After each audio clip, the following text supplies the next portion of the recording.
Chapter 171 perfect बहू। दूर खड़ा रिचर्ड जो देखकर जल रहा था, अब उसके बगल में रोहन भी जलने के प्रक्रिया में शामिल हो विशाल को खा जाने वाली नजरों से देख रहा होता है। दोनों का बस ना चले कि दोनों विशाल को जिंदा दफन कर दे। दोनों को जब बर्दाश्त नहीं होता है तो वह तुरंत ही नॉर्थ और रुबीना की तरफ बढ़ जाती है।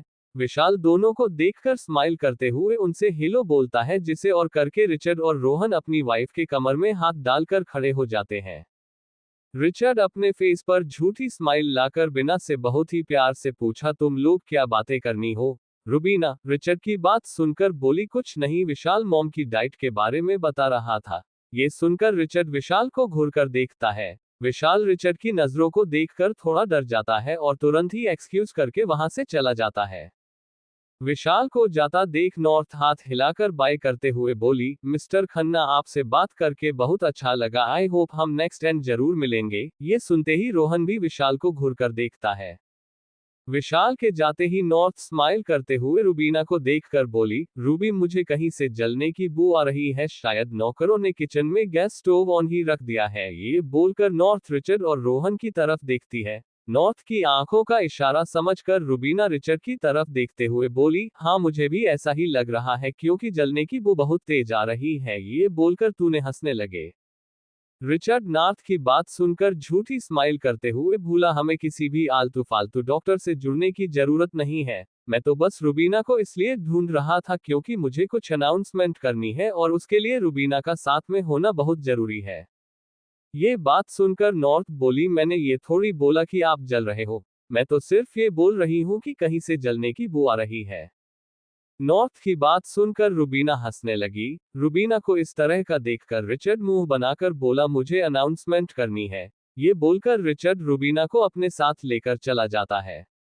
नॉर्थ रोहन की थोड़े और करीब आकर बोली, पता नहीं क्यों अभी भी जलने की वह बहुत तेज आ गई है। इस बात का जवाब दिए बिना ही रोहन वहां से चला जाता है। रोहन कैसा जाता देखकर नॉर्थ के फेस पर स्माइल आ जाती है। सब डिनर करके आराम से बैठकर एक दूसरे से बातें कर रहे होते हैं, तभी रिचर्ड बीच में आकर सबक ध्यान खुद की तरफ करते हुए बोला, थैंक यू सो मच, आपको हमारी खुशी में शामिल होने के लिए आए। मॉम डैड के हॉस्पिटल से रिटर्न आने की खुशी में हमने 2 दिन बाद एक बहुत पार्टी रखी है, जिसका इनविटेशन आप सभी को बहुत ही जल्द पहुंच जाएगा, तो प्लीज आपको जरूर आएंगे। ये सुनकर सबके चेहरे पर स्माइल आ जाती है और सब रिचर्ड की बातों को एग्री करते हुए हमें सर हिलाते हैं। सारे लोग रात के करीबन 12 बजे अपने अपने घर के लिए रवाना हो जाते हैं। जॉनसन फैमिली रुबीना की बहुत ही ज्यादा रोकने की वजह से आज विलियम जिला में ही रुकने का फैसला करते हैं, जिससे बच्चे एक दूसरे के साथ सोने के लिए बहुत ही ज्यादा एक्साइटेड होते हैं। रुबीना ने पहले से ही सारे गेस्ट रूम और श्रुति के कमरे को साफ करने के लिए बोल दिया था और सभी के लिए रात के पहनने के कपड़े की व्यवस्था कर दी थी। सब अपने अपने कमरे में चले जाते हैं। श्रुति और रौनक जब श्रुति कमरे में जाते हैं तो देख रौनक दिखता है कि श्रुति का कमरा बिल्कुल प्रिंसेस स्टाइल में सजाया हुआ है। श्रुति अपने कमरे को बहुत ही लगाव से देखती है। रौनक श्रुति के पास आकर उसके कंधे को पकड़ते हुए बस उसके साथ कमरे को देख रहा होता है। श्रुति रौनक के कंधे पर अपना सर रखते हुए बोली, जब भी इस कमरे में आती हूँ तब ऐसा लगता है जैसे कभी इस कमरे से गई ही नहीं थी। श्रुति की बात सुनकर रौनक श्रुति के बालों पर किस करता है, जिससे श्रुति थोड़ा इमोशनल हो जाती है।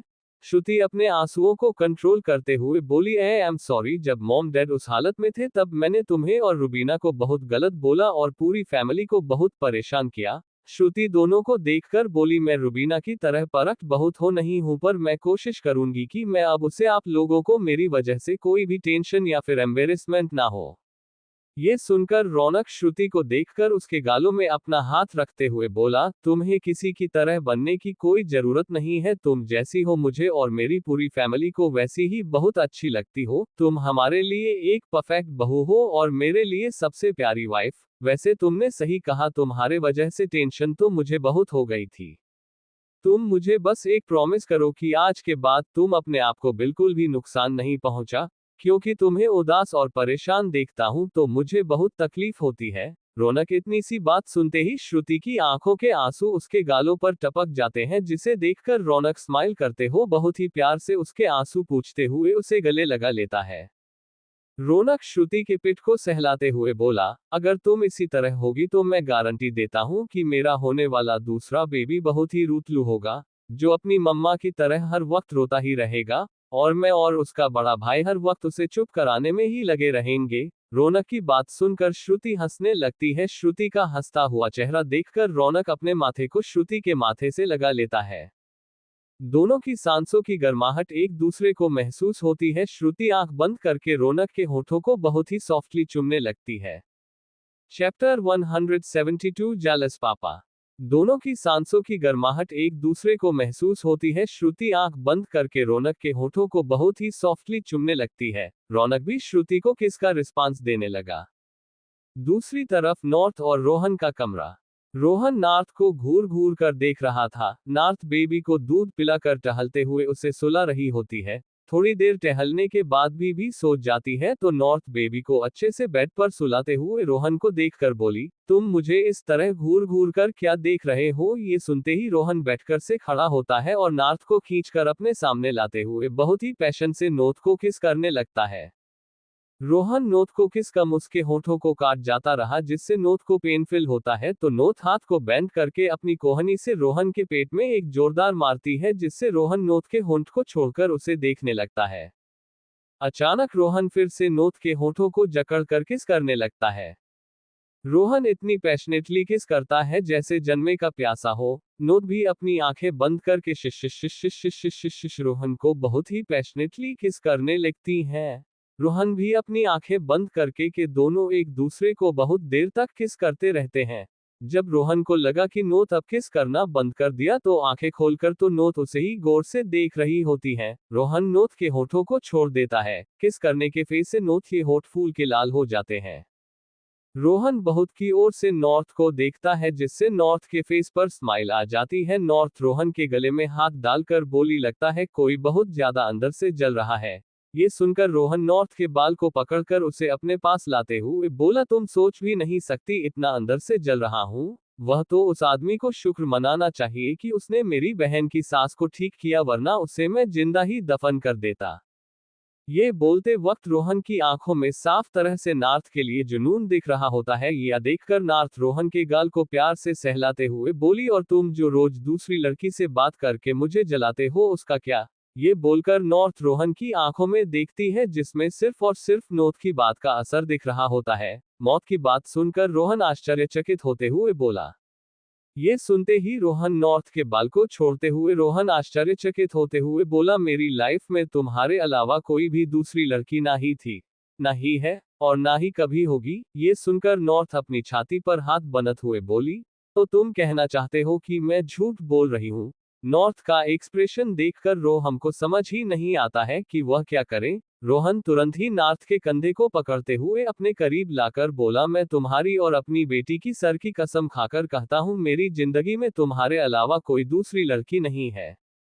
ये सुनते ही नॉर्थ तुरंत ही रोहन के गले लगकर बोली, तुम ऑफिस से आने के बाद हर वक्त उसी के साथ रहते हैं। जब से वह तुम्हारी है जिंदगी में आई है तब से तू मुझे नजर उठाकर देखते तक नहीं। उसके आने से पहले तुम्हारी सबसे पहली प्रायोरिटी मैं थी, अब वह हो गई है तो सोचो मैं कितना जेलस फील करती होंगी।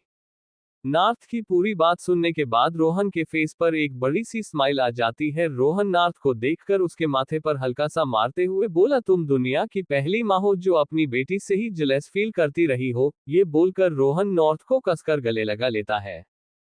नॉर्थ खुद को भगवान की भारी भरकम हाथों से छुड़ाते हुए बोली, वह तो शुक्र मनाओ कि तुम्हें बेटा नहीं हुआ, वरना तुम दुनिया के सबसे पहले बाप थे जो अपने बेटे से जरूर जलते हैं। ये सुनकर रोहन ना अपनी नजरें नीची करके मुंह बनाते हुए बोला, ये तुम्हारी गलतफहमी है। नोथ रोहन को आंख चुराता देखकर नॉर्थ बोली, तुम जरा मेरी आंखों में आंखें डालकर यह बात बोल कि तुम अपने बेटे से जेलस फील नहीं करते। ये बोलकर नॉर्थ एक आईब्रो ऊंचा करके रोल को देखने लगती है। रोहन और हकीकत को देखकर बोला, ठीक है मैं कबूल करता हूं कि मुझे बहुत ही जगह फील होता अगर मुझे एक बेटा होता तो, क्योंकि मैं बिल्कुल नहीं बर्दाश्त कर सकता कि मेरे अलावा तुम्हारे अगल बगल भी कोई भटके, वह तो फिर भी पूरा दिन तुम्हारे में ही चिपका रहता। सोचो मुझे कितनी जेलसी फील होती। ये सुनकर नॉर्थ स्माइल करते हुए बोली, तो फिर तुम मेरी जेलेसी का अंदाजा लगा ही नहीं सकते कि मुझे कितना जलन होता है जब तुम जो मुझे छोड़कर हर वक्त इबा को ही पकड़े रहते हो। या बोलकर नॉर्थ मुंह फुलाकर रोहन पीठ दिखा देती है। नॉर्थ रोहन की एकदम और करीब आकर उसे पीछे से गले लगकर उसके गले को चूमते हुए बोला, तुम्हें अपनी बेटी से ही जलन हो रही है। नॉर्थ इस बात पर बच्चों की तरह हाँ में सर हिलाती है। रोहन आगे बोला, आई एम सॉरी, मैं तुम्हें बिल्कुल भी टाइम नहीं दे पाया। इस बात पर भी नॉर्थ हमें हाँ में सर हिलाती है। रोहन नॉर्थ के बालों को हटाकर उसके गर्दन को चूमने लगता है। रोहन धीरे से नॉर्थ के ड्रेस का जिप खोलता है, जिससे उसकी ड्रेस उसके गर्दन से नीचे हो जाती है। रोहन की गर्म सांसों को अपने बॉडी पर महसूस करके नॉर्थ भी सिहर जाती है और अपनी आंखें बंद कर लेती है। धीरे से रोहन नॉर्थ के ड्रेस को पूरी तरह उसके बदन से अलग कर देता है। नॉर्थ सिर्फ रेड कलर के अंडरगारमेंट्स में रोहन के सामने खड़ी होती है। नॉर्थ को इस तरह देखकर रोहन की सांसें तेज हो जाती है। रोहन नॉर्थ के कमर में अपने हाथ डालकर उसे अपने सीने से लगाकर नॉर्थ की गर्दन को चुनने लगता है। रोहन के चुमने से सिहर जाती है और उसके छाती पर अपना सर रख देती है। Chapter 173 party. Hello everyone, I am sorry कि मैंने इतने दिन एक भी चैप्टर अपडेट नहीं किया। इसकी सिर्फ एक ही वजह है कि जब से मैं प्रेग्नेंट हूं तब से मेरे माइंड बिल्कुल ब्लैंक हो गया है। मेरी तबीयत भी अच्छी नहीं रह रही थी, जिस वजह से मेरी लिखने की सारी मोटिवेशन बिल्कुल लो हो गई थी। मुझे बिल्कुल समझ में नहीं आता कि मैं स्टोरी में किस तरह कॉन्सेप्ट क्रिएट करूं, और मैं आप लोगों को बेस्ट स्टोरी देना चाहती थी। मैंने बीच में 2-3 चैप्टर रिपीट करे, इस वजह से मेरे रीडर से भी कम होते गए। जिससे मुझे समझ में आया कि मेरी मेंटल हेल्थ इतनी अच्छी नहीं थी कि मैं स्टोरी लिख सकूं। उसके लिए मैंने अपनी मैनेजर से बात करा तो उन्होंने मुझे चला दीजिए, लिखने से ब्रेक ले लूंगी और खुद पर ध्यान दो। मैंने मेरी मैनेजर की बात मानी और थोड़ा ब्रेक लिया और अपने माइंड को बिल्कुल फ्रेश करने की कोशिश की, जिससे मैं अच्छी स्टोरी लिख सकूं और आप लोगों को बोर ना करे पड़े। अभी भी मैं स्टोरी लिखने में बिल्कुल भी फोकस नहीं कर पा रही हूं, फिर भी मैं ट्राई करूंगी कि एक चैप्टर अपलोड करूं। अपनी पूरी कोशिश करूंगी कि मैं रोज एक पूरा चैप्टर अपलोड कर सकूं बिना रिपीटेड चैप्टर शामिल किए। मैं आप लोगों से एक बार फिर शुक्रिया और माफी चाहती हूँ कि मेरी वजह से आपको बहुत बार वेट करना पड़ा और आपके कॉइन्स बेस्ट हुए। रोहन की गर्म सांसों को अपने बॉडी पर महसूस करके नॉर्थ भी सिहर जाती है और अपनी आंखें बंद कर लेती है। धीरे से रोहन नॉर्थ के ड्रेस को पूरी तरह उसके बदन से अलग कर देता है। नॉर्थ सिर्फ रेड कलर के अंडरगारमेंट्स में रोहन के सामने खड़ी होती है। नॉर्थ को इस तरह देखकर रोहन की सांसें तेज हो जाती है। रोहन नॉर्थ के कमर में अपने हाथ डालकर उसे अपने सीने से लगाकर नॉर्थ की गर्दन को चुनने लगता है। रोहन के चुमने से सिहर जाती है और उसके छाती पर अपना सर रख देती है। रोहन नॉर्थ के कमर में अपने हाथ डालकर उसे अपने सीने से लगाकर नॉर्थ की गर्दन को चुनने लगता है। रोहन के चुमने से सिहर जाती है और उसके छाती पर अपना सर रख देती है। कुछ ही देर में कमरे माहौल चेंज हो जाता है। रुबीना रिचर्ड के बाहों में आराम से सोई हुई होती है। प्रेगनेंसी की वजह से रुबीना अपना वेट पुट ऑन करती है, जिस वजह से उसके गाल भरे हुए लगते हैं। रिचर्ड रुबीना के गाल को सहला रहा होता है। रुबीना अपनी करवट बदलकर रिचर्ड के गले लगते हुए बोली, मिस्टर विलियम्स, अब आप भी सो जाए। अगर मेरी नीयत बिगड़ गई तो आपको लगातार 2 घंटे से एक्सरसाइज करनी पड़ जाएगी और फिर जब सुबह लेट उठोगे तो मुझ पर इल्जाम लगाओगे कि मैं नहीं रात भर सोने नहीं दिया। रुबीना की बात सुनकर रिचर्ड उसके गाल को पिंच करते हुए बोलो, शुक्र मनाए मिसेस रुबीना रिचर्ड विलियम के आप अभी प्रेग्नेंट हैं, नहीं तो सच में मैं आपको रात भर सोने नहीं देता। ये सुनकर रुबीना स्माइल करते हुए रिचर्ड की छाती पर अपना सर रखकर उसकी धड़कनों को महसूस करने लगती है। धीरे धीरे रुबीना नींद के आगोश में चली जाती है। रिचर्ड रुबीना के बाल को सहलाते हुए उसे देखते हुए कब सो जाता है उसे खुद ही पता नहीं चलता है। आज विलियम्स विला माहौल ही कुछ अलग होता है। कोई अपनी जीवन संगिनी के साथ खुश होता है तो कोई अपनी होने वाले साथी के सपनों में खोया होता है, और कोई एक जाना पहचाना अनजान शख्स के साथ विदेश में बिताए वक्त को याद करके असमंजस में होता है। इसी तरह विलियम्स और जॉनसन फैमिली एक साथ रहकर 2 दिन हंसी खुशी बिताते हैं और पार्टी का इंतजाम करते हैं। पार्टी वाला दिन। पार्टी विलियम्स होटल में रखी गई है। हर तरफ कड़ा पहरा और चौकाने बॉडीगार्ड्स मौजूद है। सीसीटीवी कैमरास भी प्रॉपर्ली काम कर रहे हैं। सारा इंतजाम बहुत ही परफेक्ट हुआ है। शाम होते ही धीरे धीरे सारे गेस्ट आना भी शुरू हो गए हैं। रुबीना, खुशी, श्रुति नॉर्थ और काव्या ने कावेरी जी और सुमित जी को रेडी करने की ड्यूटी ली है। सुमित जी ने ब्लैक कलर का 3 पीस पहना है, बाल बिल्कुल परफेक्ट सेट है, हाथ में आरआर की वॉच पहनी हुई है और ब्लैक लेदर की सूट पहनी है। वहीं कावेरी जी ग्रे कलर का लाइटवेट एम्ब्रॉयडरी करी हुई साड़ी पहनी है, बीच मांग करके खूबसूरत सा बन बनाया हुआ है। बिल्कुल मिनिमम मेकअप और होठों पर हल्की पिंक कलर की लिपस्टिक लगाई है, जिसमें वह बहुत ही खूबसूरत लग रही है। आज दोनों परफेक्ट लग रहे हैं। आज डेविड जी और श्वेता जी भी कम नहीं लग रही है। डेविड जी ने भी डार्क ब्लू कलर का टक्सीडो पहना है, बाल बिल्कुल परफेक्ट रीसेट, हाथ में कसानो का लेटेस्ट मॉडल वॉच और ब्लैक कलर के शूज पहने हैं। श्वेता जी ने अपने पति के साथ मैच करते हुए डार्क ब्लू कलर की गोल्डन एम्ब्रॉयडरी वाली साड़ी पहनी है, साथ में लाइट ज्वेलरी उन्होंने भी सेम बल बनाया है और मिनिमम मेकअप किया है। रुबीना ने pink colour flower long gown पहना है, बिल्कुल मिनिमम मेकअप किया है, हाथ में ब्रेसलेट और कान छोटी सी रिंग पहनी है। रिचर्ड ने भी ब्लॉक कर कटक सीट पहना है, परफेक्ट बाल सेट किए हुए, साथ में लेदर के शूज और हाथ में रुबीना की गिफ्ट की हुई वॉच पहनी है। आज तीनों बच्चे भी लिटिल मैन बनी हुई है। तीनों ने क्यूट सी 3 पीस सूट पहना है और जूही ने डैडी का दिया हुआ प्लीज कलर का 1 साइड स्लीव गाउन पहना है, जिसमें वह भी ज्यादा क्यूट लग रही है। सब तैयार होकर पार्टी में शामिल होते हैं। रिचर्ड रुबीना के साथ स्टेज पर जाकर सारे गेस्ट को आने के लिए थैंक यू बोलता है और लास्ट टाइम पार्टी में हुए तकलीफ के लिए माफी मांगता है। रिचर्ड विलियम के मुंह से माफीनामा सुनकर वहां पर करे सारे लोग अपनी आंखें और मुंह फाड़े उसे देख रहे होते हैं। उन्हें यकीन ही नहीं आता है कि रिचर्ड विलियम उनसे माफी मांगे रहा है। Chapter 174 party. Payal Kumari ji, don't worry, हम ये स्टोरी पूरी होने ही वाली है। मुझे भी स्टोरी को बहुत ज्यादा लंबा खींचना पसंद नहीं है। यह महीने के आखिर तक में ये स्टोरी भी फिनिश हो जाएगी। Dear SS, thank you so much मेरी हेल्प की केयर करने के लिए और कांग्रेचुलेशन बोलने के लिए। Dear miss mrs Duane, and sorry मुझे आपकी नींद का प्रोनाउंसिएशन सही से बोला नहीं जा रहा, इसके लिए मैंने शॉर्टकट में ये लिखा है। थैंक यू सो मच मेरी स्टोरी अपडेट का वेट करने के लिए। ऐश्वर्या, आपको भी बहुत बहुत शुक्रिया मेरी स्टोरी का वेट करने के लिए और मेरी हेल्प के लिए इतनी चिंता करने के लिए। Folded hands, folded hands, folded hands, folded hands, folded hands, folded hands, folded hands, folded hands, folded hands, folded hands. आप सभी का बहुत बहुत शुक्रिया।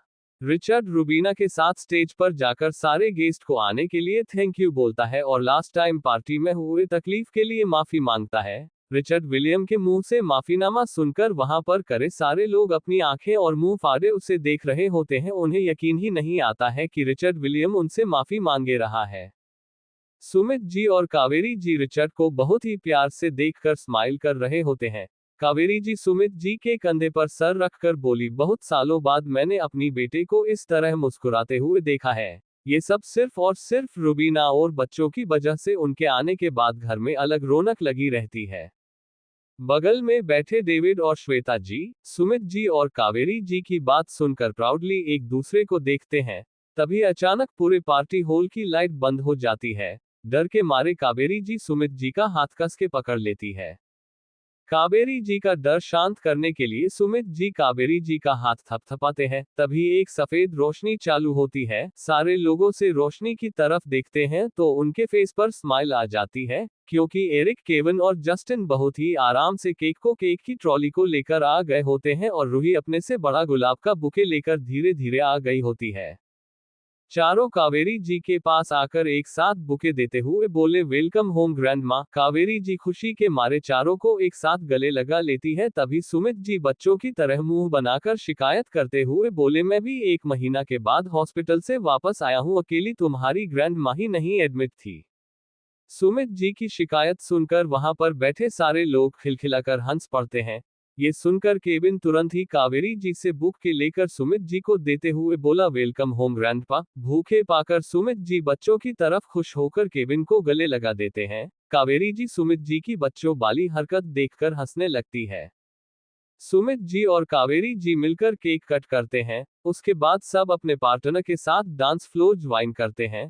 बेचारी टीना सबको डांस करता देखकर बगल में बैठे सैम्यूल को गुस्से में घूरकर खा जाने नजरों से देखती है।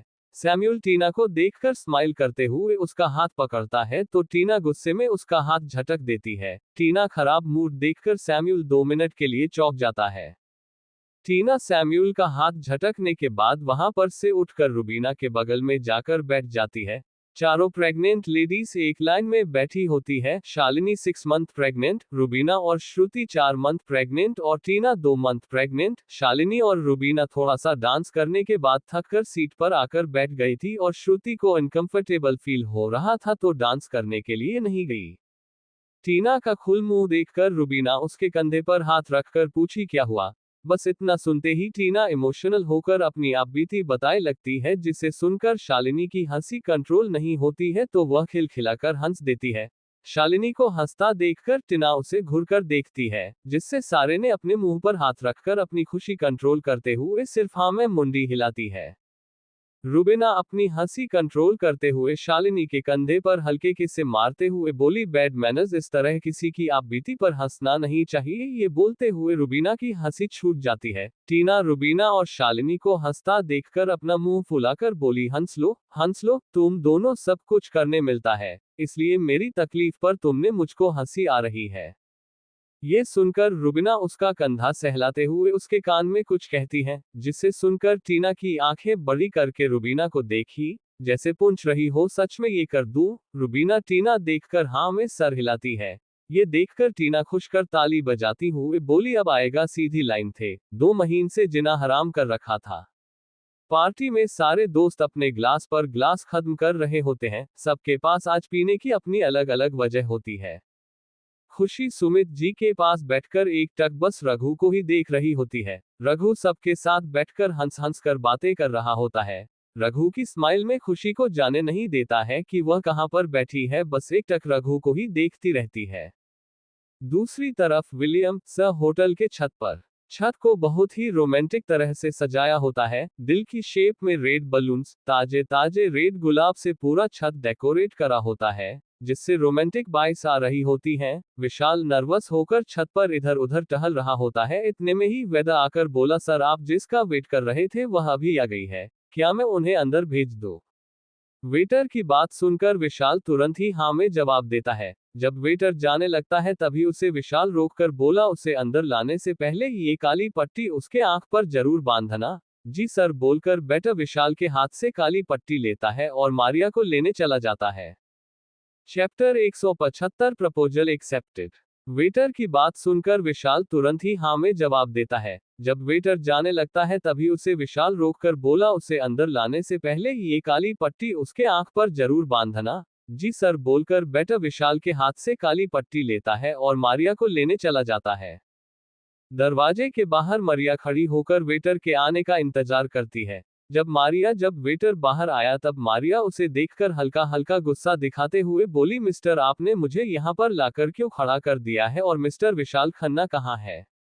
ये सुनकर वेटर स्माइल करती हूँ बोला, मैम मैं आपको अंदर लेकर चलता हूँ पर पहले आप अपनी आंखों पर यह पट्टी बांध लीजिए। ये सुनते ही मारिया को गुस्सा आया और गुस्से में बोली, मैं ये पट्टी क्यों बांधी? लिटिल कंटिन्यू स्माइल करती है, बोला सर यह मैम सर की रिक्वेस्ट है कि आप पट्टी बांध कर अंदर जाओ। ये सुनते ही मारिया गुस्से में बड़बड़ाते हुए, ये तो पता नहीं कौन लोग मुझे कोलकाता से यहाँ उठा कर ले आए, ऊपर से एक भी दिन में यह मिलने तक नहीं आया, अब मुझे यहाँ बुलाया है तो ये पट्टी बांध कर अंदर आने के लिए बोला। वेटर चुपचाप खड़ा होकर मारिया की बात सुनता है। मारिया जब चुप होती है तो वेटर उसे देखकर बोला, मैम क्या मैं अपनी पट्टी बांध दूं? ये सुनकर मारिया उसे देखकर हाँ में जवाब देती है। बेटा आंख पर पट्टी बांधने के बाद जैसे ही हाथ पकड़कर अंदर ले जाने लगता है, तभी मारिया उसका हाथ झटक कर बोली, तुम खाली डायरेक्शन बोलो मैं खुद चल सकती हूँ। ये सुनकर बेटा जी मैम बोल के मारिया को बताता है। मारिया जब टेरेस पर पहुंच जाती है तब वेटर चुपचाप वहां से चला जाता है। पर होती है मारिया अपने अगल बगल हाथ चलाती है तो उसे कोई भी महसूस नहीं होता है। तभी वह थोड़े गुस्से में बोली, विशाल अगर मेरे साथ मस्करी कर रहे हो तो तुम्हारी खैर नहीं, तुम्हें पता है मुझे अंधेरा कुछ खास पसंद नहीं आता है, तुम्हें तो पता ही मैं कितनी मुश्किलों से अंधेरे का सामना कर पा रही हूँ। ये बोलकर जैसे ही मारिया चुप होती है वैसे ही उसके ऊपर गुलाब की पंखुड़ियों की बारिश होने लगती है। अचानक बारिश होने की वजह से मारिया हाथों की खटिया उन पंखुड़ियों को अपने हाथों में लेकर इधर उधर विशाल को ढूंढती है, पर विशाल को सामने नहीं पाकर मारिया बोली, विशाल तुम कहाँ हो, सामने तो आओ। तभी मारिया को विशाल की आवाज सुनाई देती है। विशाल कहता है, मैं तुम्हारे सामने जरूर आऊंगा, पहले तुम बिना गुस्सा किए मेरी पूरी बात सुनो। ये सुनकर मारिया बोली, ठीक है, बोलो तुम्हें क्या बोलना है। विशाल अपना गला साफ करते हुए बोला, हम दोनों एक दूसरे को बचपन से जानते हैं। हम दोनों एक दूसरे के बारे में इतना जानते हैं जितना खुद के बारे में भी नहीं जानते। पर मैं तुमसे एक ऐसी बात कहना चाहता हूँ, अगर तुम्हें मेरी वह बात बुरी लगे तो एक बुरा सपना समझकर भूल जाना, पर मुझसे अपनी दोस्ती मत तोड़ना। विशाल की बात सुनकर मारिया थोड़ा जोर से ओके बोलती है। ओके बोलते वक्त मारिया की आंखों में एक चमक और नमी होती है, जैसे उसे पता हो कि विशाल उससे क्या बोलने वाला है। विशाल एक लंबी सांस लेता है, अपने आप को शांत करते हुए बोला, मारिया, मैं तुम्हें बहुत सालों से पसंद करता हूँ। जब तुम मेरे पास बैठकर अपनी सारी बातें बताती हो तो मुझे ऐसा महसूस होता है कि बस मैं और कुछ ना करूं, इसी तरह तुम्हारे पास बैठा हूं। जब तुम मेरी बातों का बुरा मानकर गुस्सा होकर मुझसे दूर जाती हो तब मुझे खुद पर बहुत गुस्सा आता है। जब मेरे की गई छोटी से काम पर भी तुम मुझे प्यारी सी स्माइल देकर वेरी गुड बोलती हो तो मुझे लगता है कि मैंने दुनिया जीती ली। विशाल आगे बोला, मैं कभी हिम्मत नहीं करता था तुम्हें ये सब बोलने के लिए, अगर मुझे किसी ने ये ना बोला होता, अगर तुम किसी से प्यार करते हो तो यह मत सोचो कि वह भी तुम्हें प्यार करे, बस अपने दिल की बात उसे बता दो, अगर वह तुम्हें थोड़ा सा भी पसंद करता होगा बहुत में अपना लेगा। तभी विशाल अंधेरे से बाहर आकर उसके सामने खड़ा होता है, अपने जैकेट के पॉकेट से रिंग का बॉक्स निकालते हुए। मारिया बहुत ही शांत और प्यार से कहता है, Maria, will you marry me. Maria ये सब बहुत ही शांत भाव से सुनती है। विशाल के चुप होने के बाद मारिया उसके हाल पर जोर से थप्पड़ मारती है। थप्पड़ खाने के बाद विशाल मारिया को डिसअपॉइंट वाली नजरों से देखता है। मारिया दूसरे गाल पर भी थप्पड़ मारते हुए बोली, बेवकूफ, इतनी सी बात बोलने में 7 साल लगा दिए। इतना है, कितने सालों से तुम्हारे बस प्रपोज करने के इंतजार में अपने दिन रात बिताए हैं। मारिया आगे बोलिए, अगर तुम इस साल भी मुझे प्रपोज नहीं करते तो गारंटी के साथ में डॉक्टर हर्षवर्धन के प्रपोजल को एक्सेप्ट कर लेती। ये सुनते ही विशाल गुस्से में बोला, उस हर्षवर्धन के बच्चे की हिम्मत कैसे हुई तुम्हें प्रपोज करने की, उसकी तो मैं 1-1 हड्डी का पाउडर बना दूंगा। ये बोलकर विशाल अपनी कोट की आस्तीन को चढ़ाने लगता है। मारिया विशाल का ये रूप देखकर स्माइल करके उसके गले लग जाती है। जैसे ही मारिया उसके गले लगती है वह बिल्कुल शांत होकर स्टैचू की तरह खड़ा हो जाता है। उसकी धड़कन 440 से भी ज्यादा की स्पीड में दौड़ रही होती है। मारिया विशाल की धड़कन सुनते ही बोली, अगर इसी तरह तुम्हारी धड़कन चलती रही और तुम इसी तरह नर्वस रहे तो तुम्हें हार्ट अटैक जरूर आ जाएगा, फिर तो डॉक्टर हर्षवर्धन को क्लीन चिट मिल जाएगी मुझसे शादी करने की। वैसे भी बेचारा पिछले 3 साल से मेरे हाँ बोलने के इंतजार में कुंवारा बैठा है। मारिया की बात सुनते ही विशाल बिल्कुल शांत होकर उसकी कमर पकड़ते हुए बोला, रहने दो उस हर्षवर्धन को कुंवारा, उसकी हिम्मत कैसे हुई तुम्हें प्रपोज करने की। मारिया के सर पर अपना सर हल्के से मारते हुए बोला, और तुमने मुझे बताया क्यों नहीं कि किसी ने तुम्हें प्रपोज किया है। मारिया अपना माथा सहलाते हुए मुंह बनाकर बोली, मैं क्यों बताती तुम्हें, तुमसे को मेरे और तुम्हारे पास तो मेरे लिए बिल्कुल टाइम भी नहीं था। ये सुनते ही विशाल तुरंत ही बॉक्स में से अंगूठी निकालता है और मारिया के फिंगर में डालकर बोला, अब मैं तुम्हारा मंगेतर और हम कल सुबह ही शादी करेंगे। ये बोलकर माँ विशाल मारिया का हाथ पकड़ता है और उसे ले जाने लगता है। तभी मारिया उसे रोककर अपने गले से चैन निकालकर उसमें से अंगूठी निकालकर विशाल को पहनाते हुए बोली, आज से तुम भी मेरे मंगेतर हुए। विशाल अंगूठी को देखकर स्माइल करते हुए मारिया को किस कर लेता है। अचानक किस से मरियम शर्मा कर अपनी पलकें झुका लेती है। विशाल मारिया को देखकर बोला, अभी तो बहुत कुछ होना बाकी है, तुम इतने में ही शर्मा गई। नीचे पार्टी हॉल में रुबीना बार बार अपने फोन को देख रही होती है। तभी रिचर्ड उसे देखकर बोला, तुम्हें किसी के कॉल का इंतजार है। जिसे सुनकर रुबीना नामे सर हिलाती है। रिचर्ड रुबीना को बहुत ही गौर से देखता है पर उससे आगे कोई सवाल नहीं पूछता है। चैप्टर 176 चुन्नू मुन्नू। मारिया आगे बोलिए, अगर तुम इस साल भी मुझे प्रपोज नहीं करते तो गारंटी के साथ में डॉक्टर हर्षवर्धन के प्रपोजल को एक्सेप्ट कर लेती। ये सुनते ही विशाल गुस्से में बोला, उस हर्षवर्धन के बच्चे की हिम्मत कैसे हुई तुम्हें प्रपोज करने की, उसकी तो मैं 1-1 हड्डी का पाउडर बना दूंगा। ये बोलकर विशाल अपनी कोट की आस्तीन को चढ़ाने लगता है। मारिया विशाल का ये रूप देखकर स्माइल करके उसके गले लग जाती है। जैसे ही मारिया उसके गले लगती है वह बिल्कुल शांत होकर स्टैचू की तरह खड़ा हो जाता है। उसकी धड़कन 440 से भी ज्यादा की स्पीड में दौड़ रही होती है। मारिया विशाल की धड़कन सुनते ही बोली, अगर इसी तरह तुम्हारी धड़कन चलती रही और तुम इसी तरह नर्वस रहे तो तुम्हें हार्ट अटैक जरूर आ जाएगा, फिर तो डॉक्टर हर्षवर्धन को क्लीन चिट मिल जाएगी मुझसे शादी करने की। वैसे भी बेचारा पिछले 3 साल से मेरे हाँ बोलने के इंतजार में कुंवारा बैठा है। मारिया की बात सुनते ही विशाल बिल्कुल शांत होकर उसकी कमर पकड़ते हुए बोला, रहने दो उस हर्षवर्धन को कुंवारा, उसकी हिम्मत कैसे हुई तुम्हें प्रपोज करने की। मारिया के सर पर अपना सर हल्के से मारते हुए बोला, और तुमने मुझे बताया क्यों नहीं कि किसी ने तुम्हें प्रपोज किया है। मारिया विशाल का ये रूप देखकर स्माइल करके उसके गले लग जाती है। जैसे ही मारिया उसके गले लगती है वह बिल्कुल शांत होकर स्टेचू की तरह खड़ा हो जाता है। उसकी धड़कन 440 से भी ज्यादा की स्पीड में दौड़ रही होती है। मारिया विशाल की धड़कन सुनते ही बोली, अगर इसी तरह तुम्हारी धड़कन चलती रही और तुम इसी तरह नर्वस रहे तो तुम्हें हार्ट अटैक जरूर आ जाएगा, फिर तो डॉक्टर हर्षवर्धन को क्लीन चिट मिल जाएगी मुझसे शादी करने की। वैसे भी बेचारा पिछले 3 साल से मेरे हाँ बोलने के इंतजार में कुंवारा बैठा है। ये बोलकर विशाल मारिया का हाथ पकड़ता है और उसे ले जाने लगता है। तभी मारिया उसे रोककर अपने गले से चैन में से अंगूठी निकालकर विशाल को पहनाते हुए बोली, आज से तुम भी मेरे मंगेतर हुए। विशाल अंगूठी को देखकर स्माइल करते हुए मारिया के होठों पर किस कर लेता है। अचानक किस से मरियम शर्मा कर अपनी पलकें झुका लेती है। विशाल मारिया को देखकर किस करते हुए बोला, अभी तो बहुत कुछ होना बाकी है, तुम इतने में ही शर्मा गई।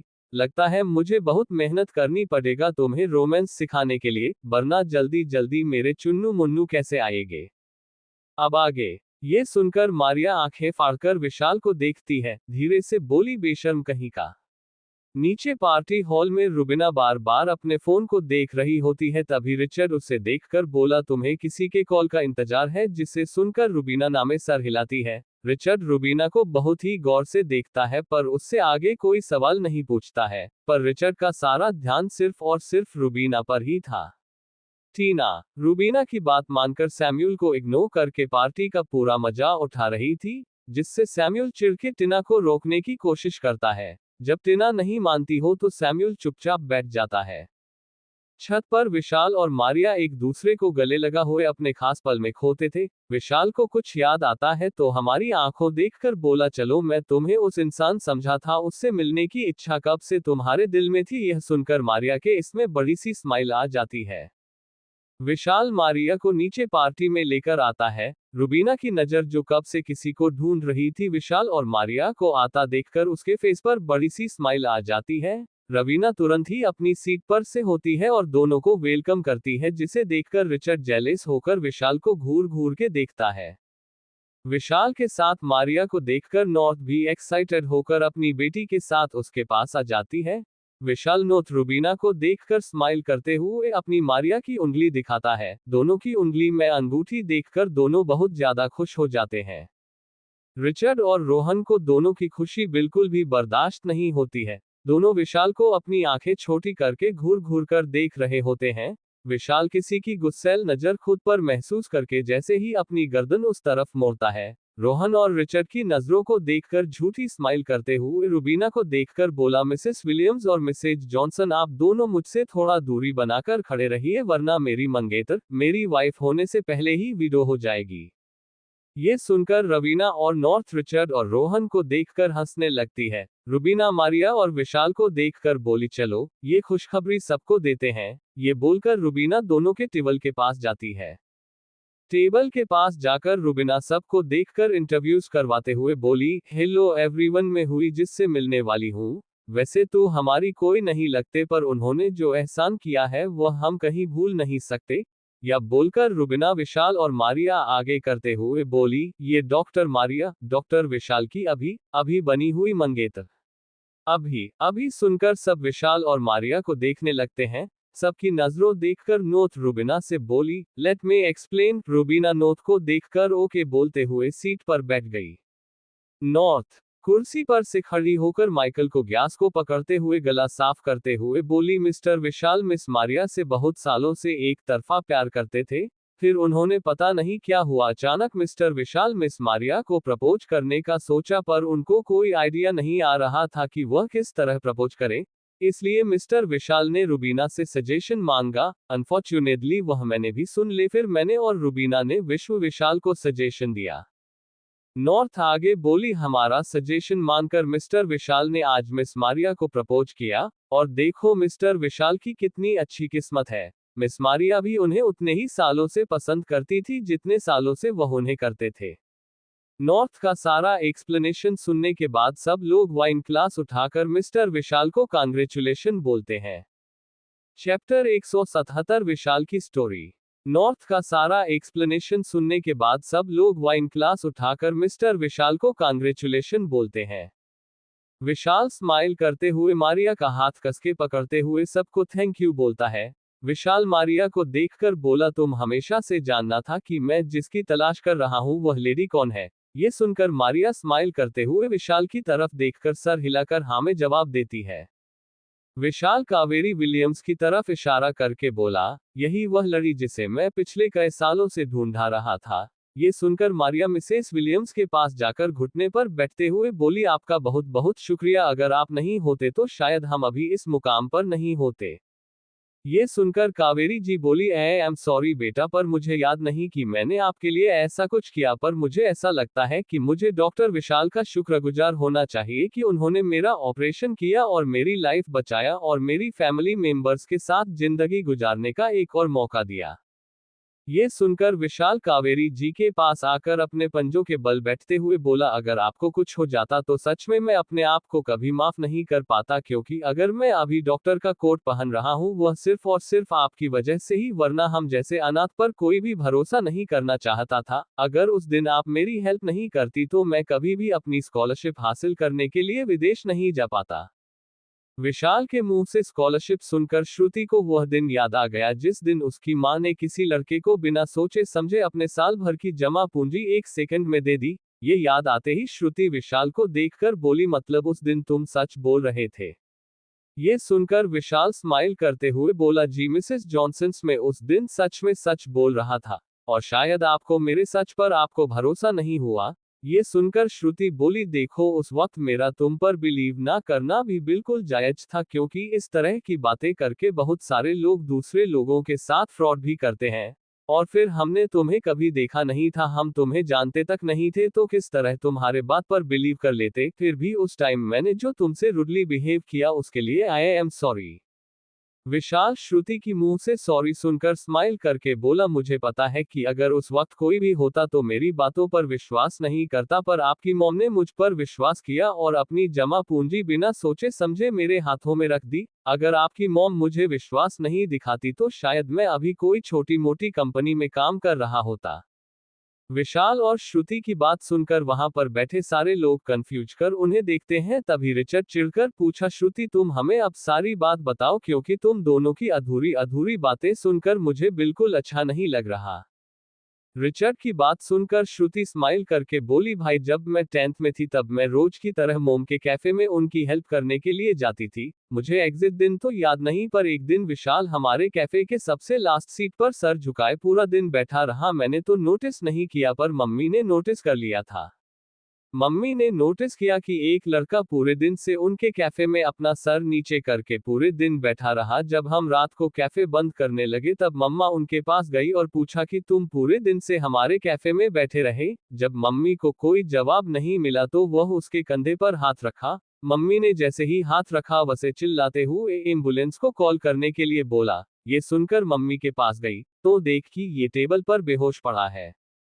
हमने उसे जगाने की कोशिश की पर उसे होश नहीं आया। तब तक एम्बुलेंस आए और हम इसे लेकर हॉस्पिटल गए। डॉक्टर नर्स की कंडीशन देखकर थोड़ा थे एडमिट करने के लिए बोला। सारे चेकअप होने के बाद डॉक्टर ने हमें बताया कि 2-3 दिन से खाना ना खाने की वजह से इसका बीपी लो हो गया और थकान की वजह से बुखार आ गया। श्रुति ने आगे बोला, डॉक्टर ने बोला था कि 5 घंटे बाद से हो जाएगा, तो मम्मी वहीं पर जिद पकड़कर बैठ गई, जिस वजह से पूरी रात हमें हॉस्पिटल में ही बिताना पड़ा। जब अगली सुबह से होश आया तो ये हमें बताए बिना ही जा रहा था, पर इसके कदमों ने उसका साथ नहीं दिया और लड़खड़ाकर टेबल पकड़कर गिर गया, जिससे हमारी नींद खुली और से जमीन पर पड़ा देखा। फिर जमीन से उठाया, बिस्तर पर लेटा और डॉक्टर को बुलाया। चेक करने के बाद डॉक्टर ने बताया कि 1-2 दिन में रहना पड़ेगा और अपने खाने पीने पर बहुत सारा ध्यान देना। ये बस चुपचाप अपनी आंखें बंद करे बिस्तर पर लेटा रहा, डॉक्टर से कुछ भी नहीं पूछा या बोला। डॉक्टर जब चली गई तब ये भी बिना कुछ जाने की कोशिश करने लगा, पर इसकी बदन में इतनी ताकत नहीं थी कि अपने सहारे से 2 कदम भी चल सका। श्रुति ने आगे बोला कि लूटने की बहुत ही स्ट्रगल कर रहा था, पर जब इससे नहीं हो पाया तो हार कर चुपचाप बिस्तर पर लेट गया। तब मम्मी ने बहुत ही प्यार से उससे पूछा ऐसा क्या हो गया जो उसने 2-3 दिन से खाना नहीं खाया और इस तरह बीमार पड़ गया। सभी की तरफ देखकर श्रुति बोली आप सभी को बताया। सुनते ही इसकी आंखों से आंसू बहने लगी, या देखकर मम्मी भी घबरा गई। श्रुति आगे बोलने ही वाली थी तभी विशाल बीच में उसे काटते हुए बोला मैंने सिर्फ 2-3 दिन से नहीं, उस वक्त 5 दिन से मैंने कुछ नहीं कहा था कि मैं अपनी जिंदगी के सबसे बड़े सपने के लिए लड़ रहा था। इस लड़ाई में आंटी जी पहले इंसान थी जिसने मेरे सर पर हाथ रखकर यह पूछा कि ऐसा क्या हो गया कि मैंने इतने दिन से कुछ खाया पिया नहीं, वरना मुझ जैसे अनाथ की बात को सुनना भी नहीं चाहता था। विशाल की बात सुनकर सुमित जी कावेरी जी के कंधे पर हाथ रखकर गर्व से बोले मेरी पत्नी तो शुरू से ही बहुत दयालु है। सुमित जी की बात सुनकर कावेरी जी बोली आपको ये बात का पता चला? सुमित जी आंख मारते हुए बोले अभी तुरंत ही पता चला। ये सुनकर वहां पर बैठे सारे लोग हंसने लगे। इतने सारे लोगों को हंसता और मस्ती मजाक करता देख मारिया बहुत ही अच्छा लग रहा था। उसकी बचपन से इस्तीफा ऐसा परिवार मिले जहां लोग हंसी मजाक हो, सब दुख में साथ हो सुख में साथ हो, पर इतने सालों में मारिया का ये सपना सिर्फ सपना ही रहा, क्योंकि अनाथालय से वह कभी बाहर जाना ही नहीं चाहती थी और अनाथालय में रहते रहते उसे अकेलेपन की इतनी आदत हो गई कि उसे दोस्त बनाने से भी डर लगता था।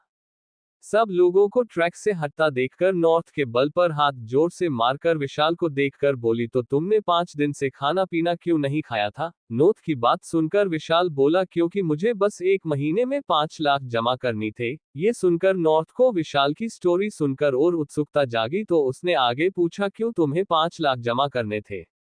विशाल ने जवाब में बोला हमारे अनाथ आश्रम से 5 लोगों को मेडिकल की पढ़ाई के लिए रशिया का स्कॉलरशिप मिला था और हमारे पास 1 महीना का वक्त था वीजा बनवाकर और टिकट की सुविधा करके रशिया पहुंचने का, मगर हमसे लेट जाते तो हमारी स्कॉलरशिप खारिज कर दी जाती है। विशाल आगे बोला अनाज अख्तर के फादर ने हमें विश्वास दिलाया था कि वह पैसों का इंतजाम कर देंगे, पर जिनके पास से उन्हें पैसे लेने थे उनकी अचानक तबीयत बहुत ज्यादा खराब होने लगी। फिर भी वह अंकल ने अपने बेटे को पैसे देने के लिए बोला, पर उनके लड़कों ने फादर को पैसे देने से इनकार कर दिया। इसी बीच हमने जो वीजा के लिए एप्लीकेशन दिया था, मेरा वीजा टाइम पर अप्रूव होकर आ गया था और हमारे पास सिर्फ 15 दिन बचे थे टिकट लेकर रसिया जाने के लिए। हम सब बहुत खुश थी कि बाहर देश में जाकर पढ़ेंगे तो अपने अनाथ आश्रम के लिए कुछ अच्छा कर पाए हैं, पर जैसे फादर ने हमें ये बात बताई कि वह होटल वाले अंकल के बच्चे पैसे देने से इनकार कर दिया, हमें हमारी सारी सपने एक झटके में चूरू होती नजर आए। अगर हम 5 में से किसी ने भी हार नहीं माना और पैसे के इंतजाम में लग गए, पर हमें कहीं से सफलता नहीं मिली। बहुत सारे लोग हमारी बात सुनकर बाद में आने के लिए बोलता तो कोई हमारी बातों को सुनने से इनकार कर देता। हम हैं बैंक में जाकर लोन लेने की भी कोशिश की, पर उन्होंने हमें लोन देने से इनकार कर दिया। जब हम छोटे मोटे साहूकार के पास गए तो उन्होंने गिरवी रखने के लिए कुछ मांगा जो हमारे पास नहीं था। इतना सारा निराश होने के बाद उम्मीद टूटती जा रही थी। ये बोलते हुए विशाल की आंखों में नमी उतर गई। फिर भी विशाल अपनी बात कंटिन्यू करते हुए बोला उस दिन पहली बार अनाथ होने पर तकलीफ हुई। आज दिन कंटिन्यू भटकने के बाद जब कहीं से भी मदद की थोड़ी सी भी उम्मीद नहीं मिली तक थक हार कर एक जगह जाकर बैठ गया। उस वक्त तक डॉक्टर बनने की सारी उम्मीद और एक अच्छी जिंदगी खुद भी जीने की और अपने अनाथ आश्रम के बच्चों को देने की भी उम्मीद खत्म हो चुकी थी। वहां पर जाकर बैठने के बाद अचानक मेरे सामने अंधेरा हुआ और सब शांत हो गए, और जब मेरी आंख खुली तो मैं खुद को हॉस्पिटल के कमरे में पाया। जब मैं हॉस्पिटल से जाने लगा, मेरे में इतनी हिम्मत नहीं थी कि मैं खुद के सहारे से एक कदम भी चल सकूं। उस वक्त जब आंटी ने मेरे सर पर हाथ रखा तो मैं अपने आप को भी करने से नहीं रोक पाया और रो पड़ा। और जब उन्होंने मुझसे पूछा कि मैं इतने दिन से भूखे थे, तो मुझसे रहा नहीं गया और मैंने उन्हें सब बता दिया। मेरी बात सुनने के बाद आंटी ने भी कोई इमोशंस जाहिर नहीं किए, बस इतना बोला तुम आराम करो, मैं तुम्हारे लिए घर से कुछ बना कर लाते हूँ। यह बोलकर वह चली गई और अपनी बेटी को वहीं पर छोड़ गई। श्रुति ने आगे बोला, मैं वहां पर पूरे 3 घंटे बैठी रही पर उसने उनसे एक बार भी थैंक यू या फिर कुछ नहीं बोला, बस आंखें बंद करके चुपचाप से बिस्तर पर लेटे रहा। श्रुति कोई बात याद करते हुए मुंह बनाकर बोली, तुम्हारी वजह से पहली बार मुझे मेरे ट्यूशन टीचर और स्कूल टीचर से भी डांट सुननी पड़ी। श्रुति की शिकायत सुनकर विशाल स्माइल करते हुए कान पकड़ के बोला, मैं आपसे फिर से माफी मांगता हूँ। ये सुनकर श्रुति बोली, तुम्हारी माफी मांगने से क्या होगा, ओके मेरी पढ़ाई भी पूरी होगी और मेरे सर भी ये दुनिया छोड़कर चले गए। श्रुति की बात सुनकर टेबल पर सारे लोग हंसने लगे। विशाल को बार बार ट्रक से हटता देखकर नार्थ बोली, विशाल पहले तुम अपनी स्टोरी फिनिश करो उसके बाद बाकी बातें करना। ये सुनकर विशाल बोला, जी मैडम। नोट बोली, जल्दी से आगे बताओ क्या हुआ। विशाल बोला, आंटी जब वापस आए तो उन्होंने मुझे जबरदस्ती खिलाया, उसके बाद अपने पर्स से निकालकर मुझे एक लिफाफा दिया। जब मैंने लिफाफा खोला तो उसमें पैसे थे। ये देखकर मेरी आंखें फिर से भर गई और नहीं देखा तो आंटी ने स्माइल करते हुए कहा, अगर पैसे से तुम्हारी थोड़ी सी भी मदद होगी तो मुझे कोई तकलीफ नहीं है। ये बोलते हुए आंटी के फेस पर बिल्कुल भी अफसोस या फिर चिंता नहीं नजर आ रही थी कि अगर यह पैसे ने वापस नहीं मिले तो। ये सुनते ही मुझे यकीन हुआ कि इस दुनिया में थोड़ी सी इंसानियत अभी भी बची हुई है और अभी ऐसे लोग हैं जो दूसरों की मजबूरी पर बिना सवाल की मदद करने के लिए तैयार रहते हैं। आंटी के उन पैसों से मुझे मारिया और मेरे दोनों दोस्तों को रशिया के बेस्ट मेडिकल कॉलेज में जाने का और बेस्ट डॉक्टर बनने का एक मोटिवेशन मिला। जिस दिन मैंने डॉक्टर की डिग्री हासिल की उस दिन मैंने कसम खाई थी कि मैं हर उस बच्चे की मदद करूंगा जिससे करने की इच्छा है और उसके पास ऑप्शन नहीं है। इसलिए हमने बहुत ही मेहनत करते हो अपनी डिग्री हासिल की और बड़े से बड़े हॉस्पिटल में अच्छा करियर भी सेट किया। ये सब करते हो मुझे बहुत साल लग गए। जब मैं वापस गोवा आया था तो वहां पर कैफे नहीं पर एक बड़ी बिल्डिंग थी। Chapter 178 Maria kidnap. जिस दिन मैंने डॉक्टर की डिग्री हासिल की उस दिन मैंने कसम खाई थी कि मैं हर उस बच्चे की मदद करूंगा जिससे पढ़ने की इच्छा है और उसके पास ऑप्शन नहीं है। इसलिए हमने बहुत ही मेहनत करते हो अपनी डिग्री हासिल की और बड़े से बड़े हॉस्पिटल में अच्छा करियर भी सेट किया। ये सब करते हो मुझे बहुत साल लग गए। जब मैं वापस गोवा आया था तो वहां पर कैफे नहीं पर एक बड़ी बिल्डिंग थी। विशाल आगे बोला, उसके बाद मुझे ढूंढने में थोड़ा वक्त कहाँ पर मुझे आंटी की फैक्ट्री का एड्रेस पता चल गया। जब मैं वहां गया तो पता चला कि आरती शहर से बाहर भी है। मैंने कैसे लिखे लेटर से आंटी का एड्रेस पहुंचा पर मुझे कुछ भी नहीं बताया।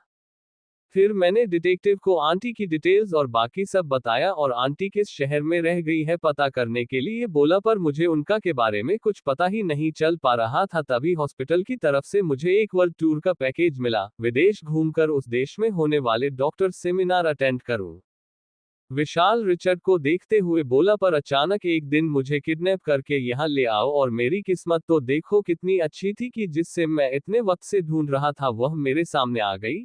शायद किस्मत हमें इसी तरह मिलाना चाहती थी। जब मैं उनसे मिला तब मुझे उनके सहारे की जरूरत थी और जब वह मुझे मिले तब उन्हें मेरी मदद की जरूरत थी। विशाल कावेरी का हाथ चूमते हुए आगे बोला, मुझे बहुत खुशी हुई कि मैं आंटी फिर से मिल सका और उन्हें थैंक यू बोल सका। ये सुनकर कावेरी जी बोली, ऐसा कुछ नहीं है, देखो सब जो मुझे सही लगा मैंने किया। कावेरी जी की बात सुनकर वहां पर बैठे सारे लोग स्माइल करते हैं। तभी वेटर आकर में बोलता है कि डिनर सर्व हो गया है। ये सुनकर सब लोग डाइनिंग एरिया की तरफ चले जाते हैं। डाइनिंग टेबल पर अपनी अपनी सीट पर बैठ जाते हैं। वेटर सबको डिनर सर्व करता है। टिना इतना सारा पकवान देखकर खुश हो जाती है, पर जैसे ही उसके आगे डाइट का खाना आता है उसके दिल की खुशी और चेहरे की मुस्कुराहट गायब हो जाती है और सैम्यूल को भस्म करने वाली नजरों से देखती है। टिना खुद को शांत करके एक लंबी सांस लेती है, उसके बाद एक एक वाइट लेकर डाइट का खाना खाने लगती है। जैसे ही वेटर मारिया को नॉन वेज सर्व करने लगता है तभी विशाल वेटर को रोकते हुए बोलता है कि यह नॉन वेज नहीं खाती है, उन्हें कुछ वेज सर्च करें। जी सर बोलकर वेटर मारिया की प्लेट में गए थे सब करने लगता है। ये सुनकर एंथनी जी अचानक पूछ लेते हैं, क्यों आपकी गर्लफ्रेंड वेजिटेरियन है। विशाल स्माइल करते हुए बोला, जी नहीं, मेरी होने वाली वाइफ वेजिटेरियन तो नहीं पर नॉनवेज से एलर्जी है। ये बिना एंटीडोट ये कुछ नॉनवेज नहीं खा सकती है। ये सुनकर एंथनी जी कुछ नहीं बोलते हैं, बस अपना सर हिला देते हैं। टीना बहुत ही मुश्किल से अपना डाइट का खाना फिनिश करके वॉशरूम जाने के बहाने से डाइनिंग टेबल पर से उठ जाती है। टीना को ज्यादा देखकर रुबीना वेटर को कुछ इशारा करके उसके पीछे भेजती है। वेटर टीना के पीछे जाता है और टीना को एक प्लेट देते हुए बोला, रुबीना मैंने बोला अगर आपको कुछ चाहिए तो मुझे बस इशारे कर दीजिएगा, मैं लेकर आ जाऊंगा। ये सुनकर टीना हाँ में सर हिलाकर खाने पर टूट पड़ती है। खाना खत्म करने के बाद टीना आराम से कुर्सी पर बैठी होती है, तभी उसके कंधे पर किसी कोई हाथ रखता है। टीना घूमकर देती है तो आहाना खड़ी होती है। आना टीना के बगल में बैठकर बोली, दीदी आप यहाँ पर अकेले क्यों खा रही हो, सबके साथ बैठकर क्यों नहीं खाया। ये सुनकर टीना मुंह बनाते हुए बोली, तुम्हें देख नहीं मेरे बगल में जालिम इंसान बैठा था, उसके रहते हुए मैं सिर्फ उबला हुआ और घास फूस ही खा सकती हूँ, चटपटा खाना तो पिछले 2 महीने से हराम करके रखा है। ये सुनकर अहाना हंसने लगी। अहाना को हंसा देकर टीना बोली, जब तुम ना दोनों की तब मैं तुम्हें बताऊंगी, अगर पूरे 9 महीने तुम्हें उबला खाना ना खिलाए तो मेरा नाम टीना नहीं। हंस लो मुझ पर जितना हंसना है, मेरी ही देवरानी बनकर ही आने वाली हो। टीना की बात सुनकर अहाना की हंसी रुक गई। अहाना टीना के कंधे पर सर रखकर बोली, दीदी मैं तो बस आपको खुश करने के लिए हंस रही थी।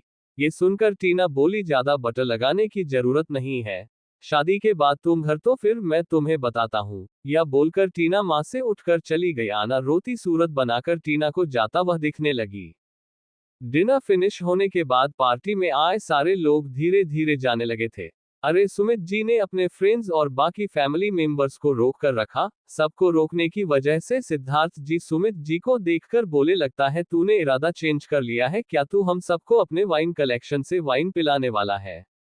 ये सुनकर सुमित जी बोले, क्या तेरी सांसें मेरी वाइन कलेक्शन पीने के बाद ही बंद होगी।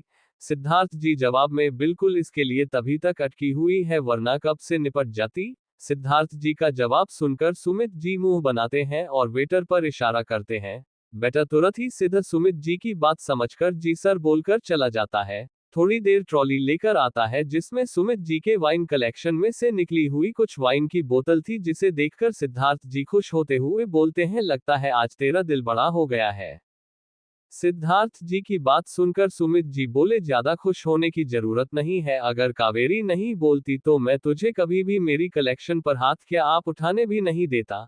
सिद्धार्थ जी सुमित जी के बातों को अनसुना करके कावेरी जी की तरफ देखकर बोला, थैंक यू सो मच भाभी जी, वरना ये कंजूस इंसान कभी मेरी इच्छा को पूरा होने ही नहीं देता।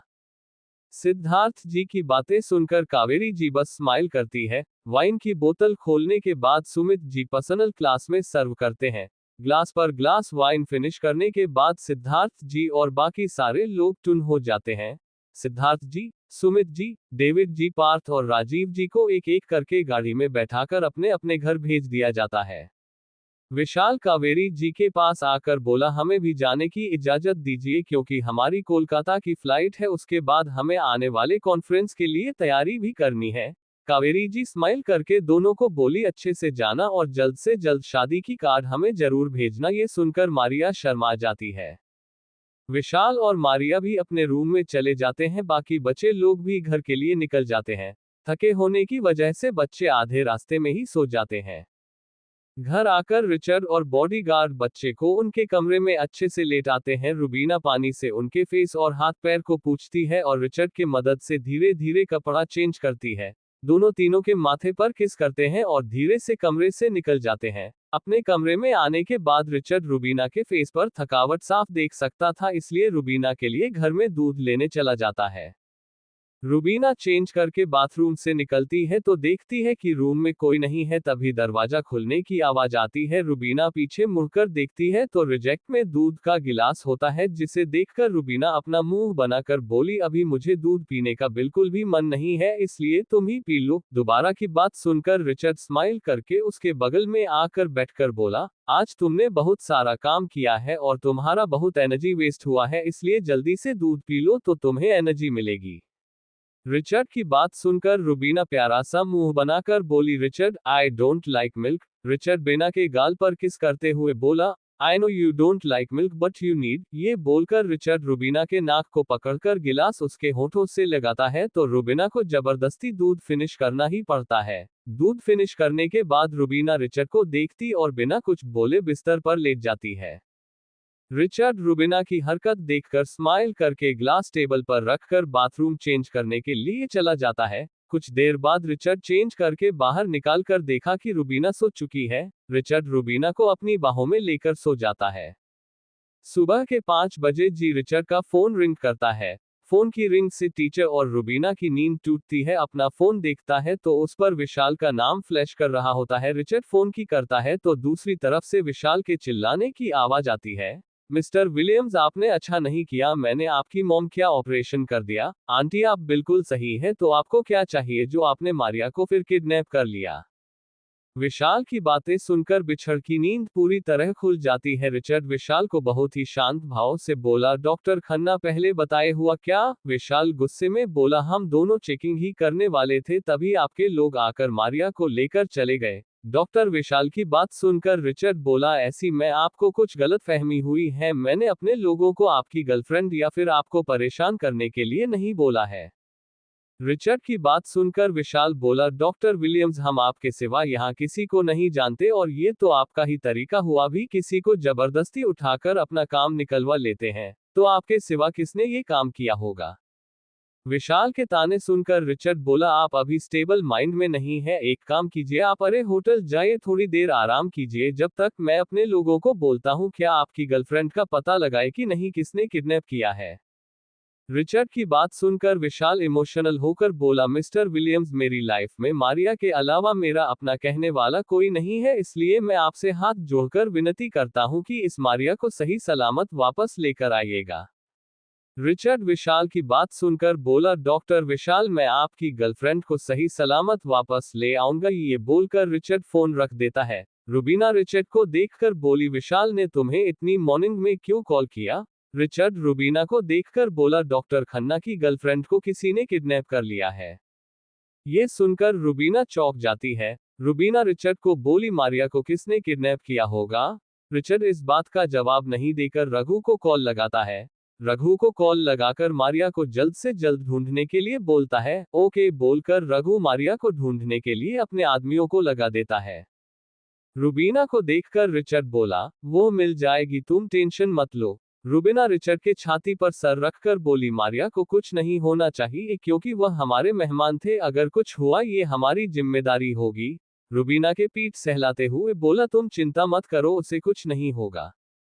रिचर्ड फिर सहलाते हुए बोला, तुम टेंशन मत लो, टेंशन लेने से तुम्हारी तबीयत पर भी असर पड़ेगा। रिचर्ड की बात सुनकर के बिना कुछ नहीं बोली बस हाँ में सर हिलाती है। रिचर्ड धीरे धीरे रूबीना का सर सहलता है। थोड़ी देर में रूबीना को नींद आ जाती है।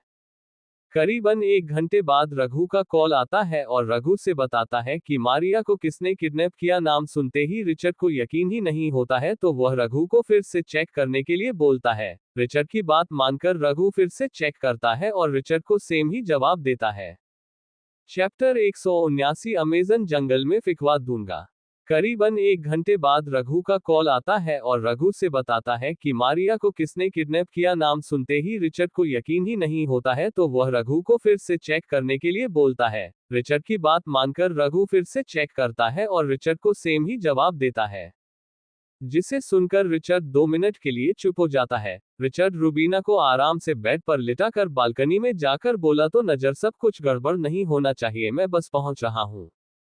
डिमेलो हाउस। सैमुअल की जब आंख खुली तो उसको बिस्तर पर अकेला पाया, तो सूरत की बेड पर से उतरकर सबसे पहले बाथरूम चेक करा, वहां टीना उसे नहीं मिली। तभी उसके कानों में हंसने की आवाज आई तो वह खिड़की के पास गया तो देखा कि टीना सना के साथ हंस हंसकर टहल हुई थी। इसे देखकर से राहत की सांस मिली। टीना को हंसता देखकर सैमुअल बहुत अच्छा लग रहा था, क्योंकि उसके सामने तो वह बिल्कुल हंसना तो छोड़ मुस्कुराती तक नहीं की, जिसे देखकर सैमुअल को बिल्कुल भी अच्छा नहीं लगता। शामिल बालकनी से बात की तरफ जाने लगा, तभी उसकी नजर बेड पर पड़ी। बेबई को 2 हिस्सों में बांट दिया गया है और बीच में पीलो की 3 लेयर की दीवार बनी हुई है। ये देखकर शामिल को गुस्सा आया और बिस्तर पर 2 के पास जाकर सारे पीलो को एक साथ जोर से किक मारकर बिखरा दिया और खुद बाथरूम चला गया। सैमुअल नहाकर चेंज करके नीचे हॉल में आया तो सब डाइनिंग एरिया में पर पहले से ही मौजूद थे। सबको विश करके वह भी नाश्ते के लिए बैठ गया। टीना अपने डाइट का नाश्ता देखकर एक लंबी सांस लेती है और खाना शुरू करती है। नाश्ता खत्म कर देना सबको देखकर बोली, मॉम, डैड, दादाजी, दादी जी, मैं पूरी प्रेगनेंसी और अपनी मम्मी के वहां बिताना चाहती हूँ। सुनते ही सैम्यूल का हाथ रुक गया, टीना को देखने लगा। दादी जी बोली, ठीक है बेटा, तुम्हारी पहली प्रेगनेंसी है, तुम्हें अपने मम्मी के घर जाकर ही रहना चाहिए। दादी जी की बात सुनकर सैम्यूल सदमे में आकर देखने लगा। दादी जी की बात सुनकर टीना स्माइल करके बोली, ठीक है तो मैं जल्द से जल्दी कपड़े पैक कर लेती हूँ, क्योंकि अहाना किसी भी वक्त आती होगी। ये बोलकर टीना कुंती जी को देखने लगी। कुंती जी स्माइल करके बोली, ठीक है बेटा, जाकर अपने बैठ कर लो। ये सुनकर टीना खुश होते हुए अपने कमरे में चली जाती हैं। टीना के जाते ही कुंती जी को देखकर सैम्यूल गुस्सा होते हुए बोला, दादी आपने ऐसे कैसे जाने के लिए बोल दिया? दीदी बोली, ऐसे कैसे हो, क्या मतलब है? ये नियम है कि लड़की का पहला बच्चा उसके मायके में ही होता है। अगर अभी तुम्हारे नाना से जिंदा होती या फिर तुम्हारी मम्मी को पर बड़ा भाई होता तो मैं उसे भी भेजती, इसमें गुस्सा होने की कौन सी बात है? चैनल कुंती जी की बात सुनकर बोला, मैं कैसे रहूंगा? कुंती जी अपने भय चढ़ाकर बोली, क्यों, तुम 2 महीने के बच्चे जो अपनी माँ के बिना नहीं रह सकते हो, या फिर रोज रात को टीना लोरी सुनाकर चलाती है जो तुम्हें नींद नहीं आएगी उसके लिए? कुंती जी की बात सुनकर प्रिया हंसने लगी। सैम्यूल बिना कुछ कहे डाइनिंग टेबल पर से उठकर कमरे में चला जाता है। सैम्यूल को जाता देखकर कोई रिजेक्ट नहीं करता है, सब चुपचाप ना नाश्ता फिर से स्टार्ट कर देते हैं।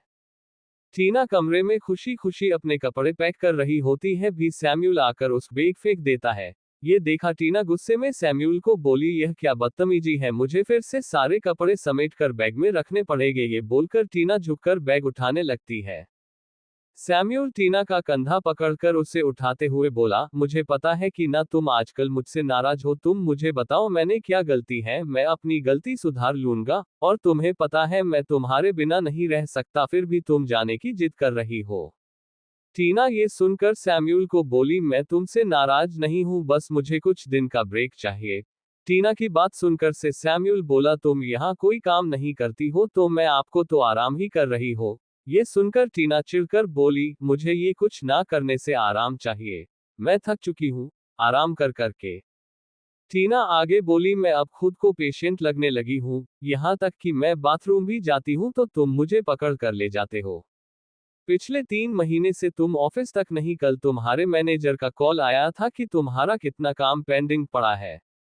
मुझे डॉक्टर ने बोला है, मुझे कोई प्रॉब्लम नहीं है, ना मुझे कोई मॉर्निंग सिकनेस होती है, और ना ही मुझे एसिडिटी की प्रॉब्लम है, ना मुझे चक्कर आते हैं, मुझे कोई प्रॉब्लम नहीं है। यहाँ तक कि डॉक्टर ने भी मुझे बोला है कि जो मेरी मर्जी हो वह मैं खा सकती हूँ, मुझे डाइट की कोई जरूरत नहीं है, क्योंकि मेरा वेट ऑलरेडी बहुत कम है। ये बात डॉक्टर ने तुम्हारे सामने बोला था, फिर भी तुम मुझे जबरदस्ती वह उबला और डाइट वाला खाना खिलाते हो। तुम्हारी वजह से मुझे फील ही नहीं होता कि मैं प्रेग्नेंट लेडी हूँ, मुझे हर वक्त ऐसा लगता है कि मैं पेशेंट हूँ और तू उस पेशेंट का ख्याल रख रही हूँ।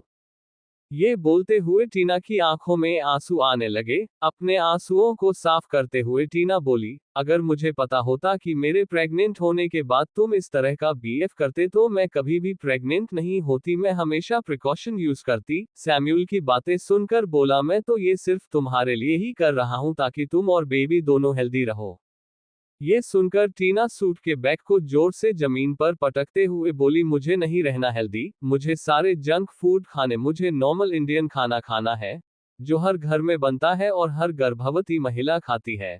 मुझे नहीं खाना ये डाइट का खाना। जब मुझे डॉक्टर ने ही बोला है कि मैं सब कुछ खा सकती हूँ तो मैं क्यों करूँ डाइट?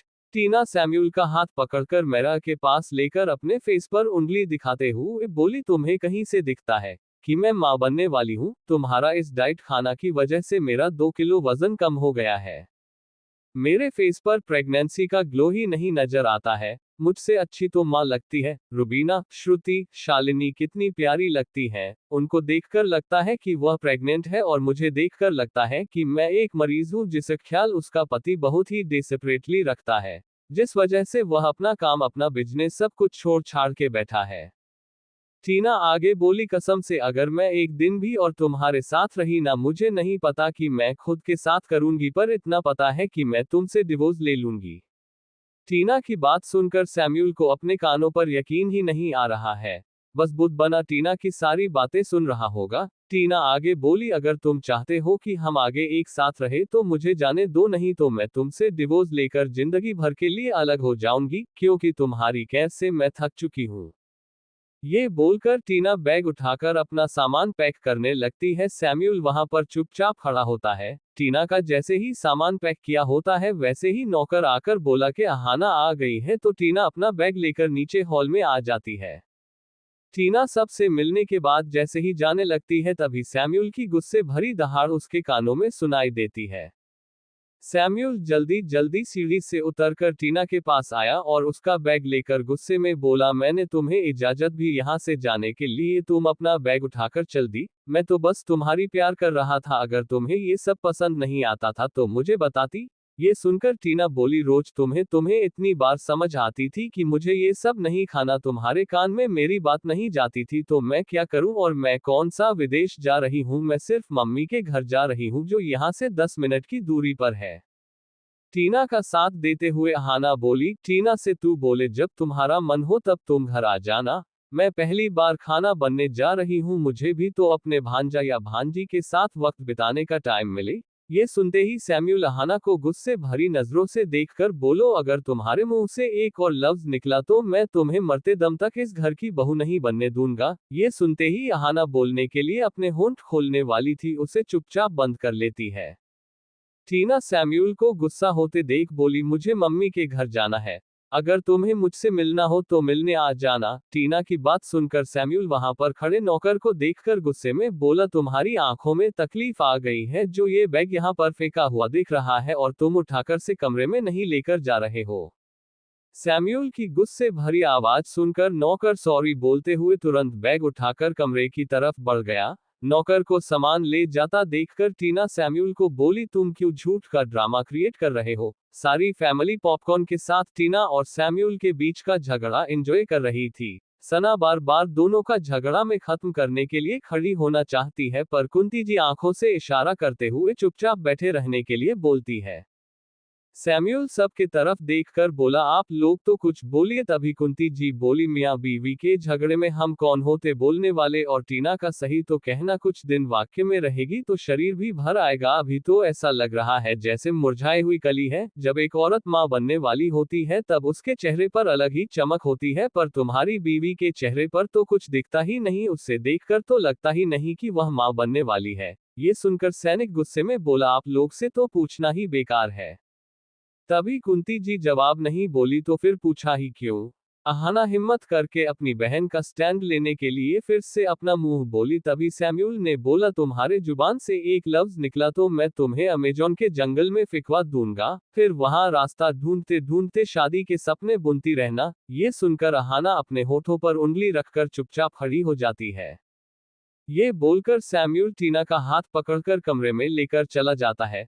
सैम्यूल के जाने के बाद कुंती जी अहाना को अपने पास होकर बैठने के लिए बोली। अहाना चुपचाप जाकर कुंती जी के बगल में बैठ जाती है। कमरे में जाने के बाद सैम्यूल टीना को देखकर बोला, ठीक है से तुम जैसा चाहो वैसा रह सकती हो, जो खाना चाहो वह खा सकती हो, बस तुम मायके नहीं जाऊंगी। ये बोलकर सैम्यूल सीधा बाथरूम चला जाता है। 10 मिनट बाद सैम्यूल ब्लैक कलर का 3 पीस सूट पहनकर निकलता है। तो टीना उससे पूछी, तुम कहाँ जा रहे हो। सैम्यूल टीना को देखकर जवाब दिया, ऑफिस में बहुत सारा काम पेंडिंग पड़ा है, उसे खत्म करने में लेट हो सकता है, इसके लिए मेरा इंतजार मत करना, खाना खाकर अच्छे से दवाई ले लेना। ये बोलकर बिना रुके चला जाता है। सैम्यूल को कमरे से निकलने के बाद टीना पलंग पर बैठकर सीने पर हाथ रखकर खुशी के मारे बोली, मुझे लगा था कि यह नहीं मानेगा, पर थैंक गॉड मान गया, वरना पूरे 9 महीने मुझे ही डाइट का खाना खाना पड़ता है। I proud of my self. ये बोलकर टीना अपना कंधे पर मारते हुए खुद को शाबाशी देती है। जब सैम्यूल नीचे हॉल में आया तो अहाना को देखकर मुंह चिढ़ाते हुए बोला, अगर शादी से पहले तुम यहाँ दिखी तो मुझसे बुरा तुम्हारे लिए कोई नहीं होगा। अगर मेरी बात पर यकीन नहीं है तो आजमा कर देख लेना। या बोलकर सैम्यूल घर से निकल जाता है। सैम्यूल की धमकी सुनकर अहाना के पसीने छूट जाते हैं। कुंती जी आना के हाथ पर हाथ रखकर बोली, इसकी बातों को इग्नोर करो, हमारे घर के लड़के कुछ भी बोल जाते हैं। अहाना कुंती जी के बात पर स्माइल तो कर देती है, पर उस पता है कि अगर सैम्यूल ने उसे धमकी दी है तो मतलब उसे सच में डिमेलो फैमिली से शादी होने तक दूरी बनाए रखनी पड़ेगी। चैप्टर 180 किसने किडनैप किया। अहाना चुपचाप कुंती जी के पास बैठकर बात कर रहे होते हैं, तभी टीना खुशी से चढ़ते हुए सीढ़ियों से नीचे आती है और सबके साथ बैठ जाती है। टीना को देखकर प्रिया बोली, तुमने तो देवर जी को साल भर का कुटोज एक ही दिन में दे दिया। टीना प्रिया की बात सुनकर बोली, भाभी देना जरूरी था, वरना मैं तो थक गई थी रोज रोज इन्हें घर पर देखकर। और आपको तो पता ही है कितना जिद्दी है यह, अगर मैं प्यार से समझा तभी तो यह ऑफिस जाने के लिए नहीं मानते और पूरा दिन मेरे केयर करने के लिए घर पर ही बैठे रहते, इसलिए मुझे ये टोज देना जरूरी लगा। प्रिया बोली, तो बताओ यह आइडिया किसका था? टीना बोली, आइडिया तो मेरा ही था। टीना की बात सुनकर प्रिया स्माइल करके बोली, तुम्हें सच सच बता देना चाहिए कि आगे किसका था। या की बात का मतलब समझकर टीना अपने बाल सहलाते हुए बोली, यह आइडिया रुबीना का था। मैंने उसे कल जब हम मिले तो रुबीना ने मुझे पूछा मैं इतनी सैड क्यों हूं, तुम मुझसे रहा नहीं गया और मैंने उसे सब बता दिया। मेरी बात सुनने के बाद रुबीना ने मुझे ही आइडिया दिया। सना टीना की बात सुनकर बोली, बेटा आपको थोड़ा प्यार से सैम्यूल को समझाना चाहिए था, देखिए उसका फेस कैसे उतर गया है। टीना कुछ बोलती से पहले ही कुंती जी बोली, चुप हो जा बेटे की माँ, तुम्हारे बेटे बच्चे नहीं रहे, बच्चे के बाप होने वाले हैं, इसलिए वह खुद का ख्याल आराम से रख लेंगे, अभी तुम अपना ख्याल रखो। कुंती जी की डांट सुनकर सना बिल्कुल चुप हो जाती है। सना को देखकर टीना बोली, आई एम सॉरी माँ, पर बात की है कि कल उसकी मैनेजर का फोन आया था कि बहुत सारे मीटिंग पेंडिंग पड़ी है और बहुत सारे फाइल्स के सिग्नेचर भी बाकी है और बोर्ड मेंबर्स नाखुश हैं कि इतने दिन से मिल ऑफिस जो नहीं गया। अगर मैं उसे समझाने की कोशिश करती तो वो मेरी केयर एक्सप्लेनेशन देकर ऑफिस जाने से इनकार कर देता। टीना की बात सुनकर सना कुछ नहीं बोलती है, बस स्माइल कर लेती है। दूसरी तरफ खूबसूरत सा विला, चारों तरफ से बॉडीगार्ड से घिरा हुआ। मारिया बैठकर सबसे बॉडीगार्ड से बात करने की कोशिश कर रही होती है, अपने बॉडीगार्ड से कोई भी जवाब नहीं देते हैं।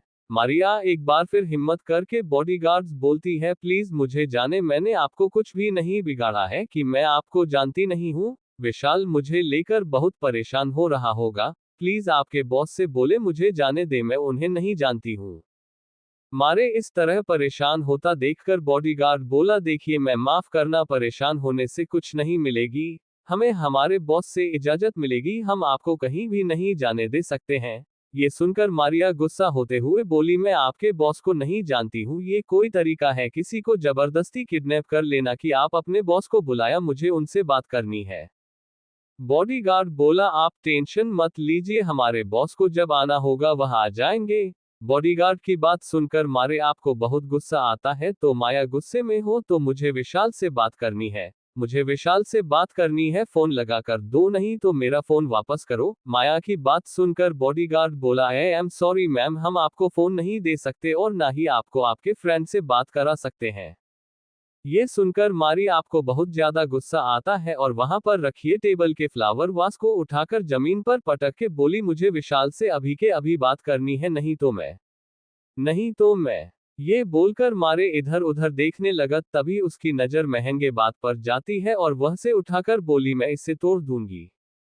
बॉडीगार्ड अपने फेस पर बिना कोई एक्सप्रेशन लाए बोला, कोई बात नहीं मैम, आप तोड़ दीजिए। बॉडीगार्ड की बात सुनते ही मारिया फ्लावर वास तो बहुत जोर से पटकती है, जिससे फ्लावर वास फुकरे टुकड़े हो जाता है। मारिया खोल में जो जो सामान दिखता है सबको गुस्से में जमीन पर पटक कर तोड़ देती है।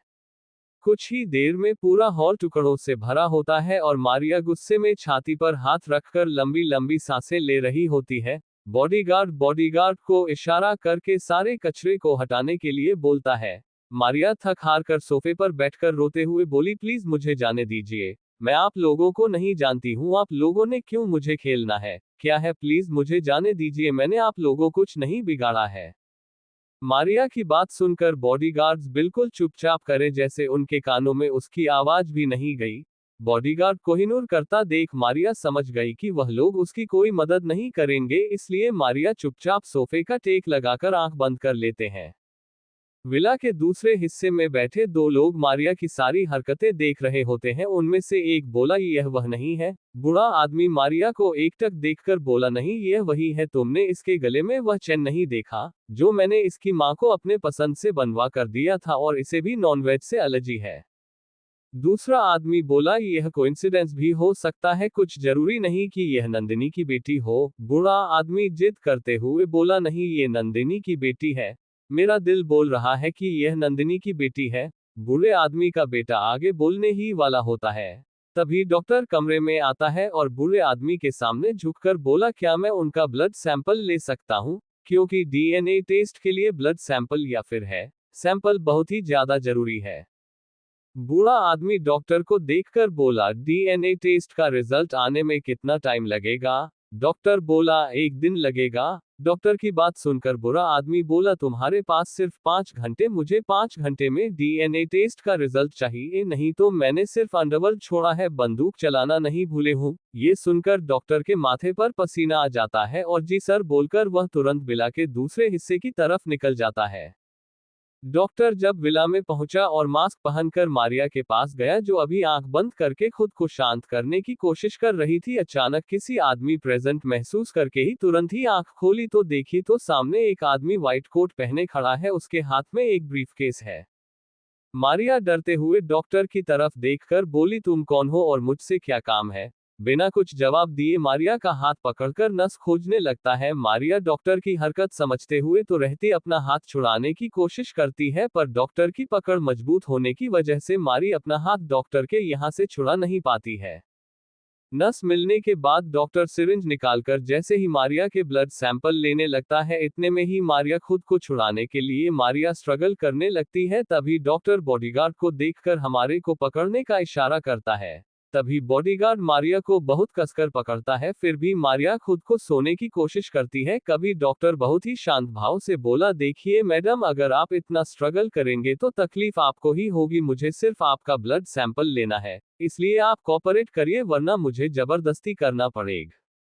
डॉक्टर की बात सुनकर मारिया बोली, मुझे कोई कोऑपरेट नहीं करना, मुझे बस तुम्हारे बॉस से मिलना है, मैं अपना ब्लड सैंपल नहीं दूंगी। या बोलकर मारिया अपने दोनों हाथों को बहुत जोर से हिला नहीं लगती है। डॉक्टर का इशारा पाकर बॉडीगार्ड पॉकेट इंजेक्शन निकालकर मारिया के गले में लगा देता है, जिससे मारिया कुछ ही समय में बेहोश हो जाती है। बेहोश होने की वजह से डॉक्टर बहुत ही आसानी से मारिया का ब्लड सैंपल और हेयर सैंपल लेकर चला जाता है। डॉक्टर के ब्लड सैंपल लेते ही बॉडीगार्ड मारिया को उठाकर कमरे में ले जाकर लिटाकर बाहर आकर खड़ा हो जाता है। डॉक्टर विला के दूसरे भाग में जाकर बूढ़े आदमी का और उसके बेटे का ब्लड सैंपल लेकर चला जाता है। विशाल परेशान होकर विलियम्स विला आकर नौकर को देखकर रिचर्ड के बारे में पूछा तो नौकर ने बताया कि सर्दी ऑफिस के लिए निकल गए हैं। ये सुनते ही विशाल एक सेकंड के लिए भी रुके बिना रिचर्ड के ऑफिस के लिए निकल जाता है। रिचर्ड केबिन में माइकल के सामने बैठकर पूछा, अभी दादाजी और तुम्हारे डेड कहाँ है? माइकल ने जवाब दिया, मुझे नहीं पता, पर जब मैं सुबह का और दादाजी घर में नहीं, मैंने मॉम से पूछा तो उन्होंने बताया कि उन्हें भी नहीं पता कि वह मॉर्निंग कहाँ गए। रिचर्ड बोला, क्या तुमने पता करने की कोशिश की थी वह दोनों कहाँ गए हैं? माइकल बोला, मैंने अभी तक पता नहीं था कि डैड और दादाजी आ गए, फिर तुम्हें क्यों पूछ रहे हैं? रिचर्ड बहुत ही शांत भाव में बोला, क्योंकि सुबह 5 बजे डॉक्टर विशाल की गर्लफ्रेंड को किसी ने किडनैप कर लिया था। ये सुनकर माइकल चौंक कर बोला, विशाल की गर्लफ्रेंड किससे से दुश्मनी होगी जो किसी ने उसे किडनैप कर लिया? माइकल की बात सुनकर रिचर्ड बोला, जब मैंने पुकार तो मुझे पता चला कि जिन लोगों ने मारिया को किडनैप करा है वो सिद्धार्थ अंकल के बॉडीगार्ड्स हैं। रिचर्ड की बात सुनकर माइकल बोला, तुम्हारा दिमाग खराब हो गया, डैड और दादाजी विशाल की गर्लफ्रेंड को क्यों किडनैप करेंगे? रिचर्ड ने जवाब में बोला, ये तो हमें सिद्धार्थ अंकल से पता करना पड़ेगा। रिचर्ड आगे बोलने वाला होता तभी दरवाजा खुलता है और विशाल अंदर आते हुए चिल्लाते हुए बोला, अभी तक पता नहीं पता कि तुम्हारी आंखों किसने किडनैप किया है? इतने सारे लोग सिर्फ नाम के लिए रखी है। विशाल को ऑफिस में देखकर रिचर्ड शांत भाव से बोला, डोंट वरी, हमन पता लगा लिया है कि तुम्हारी गर्लफ्रेंड को किडनैप किया है, बस लोकेशन पता चल जाए कि मारिया को कहां लेकर गए थे, हम तुम्हारी गर्लफ्रेंड को वापस ले आएंगे। रिचर्ड की बात सुनकर विशाल गुस्से में बोला, तो फिर तुम कब पता करोगे कि मेरी मारिया कहां पर है? विशाल का उतावलापन देखकर रिचर्ड बोला, लोग मिस्टर विशाल, हमें पता है कि तुम्हें डर लग रहा है कि तुम्हारी गर्लफ्रेंड के साथ कुछ हो ना जाए, अगर तुम इस तरह करोगे तो हमारे लिए मुश्किल हो सकती है। मैंने तुमसे कहा कि मैं तुम्हारी गर्लफ्रेंड को वापस ले आऊंगा, मतलब उसे मैं लेकर ही आऊंगा। रिचर्ड अपनी बात पूरी करने के बाद माइकल की तरफ देखकर बोला, तुम जल्द से जल्द पता करो अंकल और दादाजी कहाँ हैं। रिचर्ड की बात सुनकर माइकल बोला, तुम्हारा दिमाग खराब हो गया है, मेरे दादाजी इसकी गलती को क्यों ही किडनैप करेंगे?